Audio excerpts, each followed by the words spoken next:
The music for Valerie in A Week of Wonders was written by the Czech composer Lubos Fiser. Back in 1970, Fiser was considered one of Czechoslovakia's leading composers. Together with Zdeněk Liška, Fiser made a significant contribution to the sound of the Czech New Wave. I like the way Fiser uses religious music all through the film to represent control, like the heavy organ that dominates the Virgin Mass. And there's fragments of hymns that seem to cry out in pain. It's like a musical flagellation.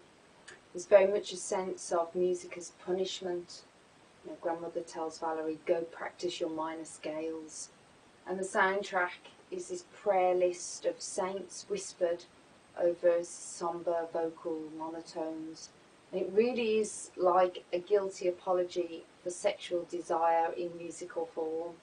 I wouldn't even call it a score, it's almost like, it's a poem, it's poetic music, and the film is based on a poem, and the film in itself is a poem really. There's not much of a strict narrative, and I think the music sort of has that sort of freedom and that lack of uniformity, and it just sort of floats over the film, and it's so I've been told, but there's definitely some little odd sound effects and concrete elements in there that really sort of work alongside the music quite well, and it's the bit where the mechanical the clocks or cogs are turning underneath when you go to the Weasel's dungeon, and they're ticking away. It's arguably one of the most musical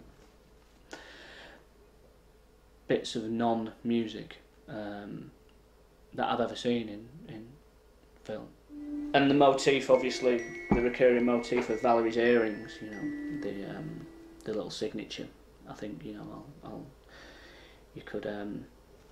I could be in a shopping centre or a lift, and if someone made that noise, I think I'll always know what that noise is. It's just embedded in me psyche. The Valerie earring noise. It's just it's more recognisable to me than a Nokia mobile phone ring. Lubos Fiser also did one single episode of The Little Mole. I think he's known as Critic in Czech. And there's just one beautiful cartoon which just with little bits of concrete pop next to the animation of a mole flipping through the radio dial with bits of Valerie style music coming in and out, and then I think Fiser also had a bit of history in jazz or bebop as well, and it's amazing how they all gel together in this little 5-minute cartoon where all these crazy sounds are coming from everywhere.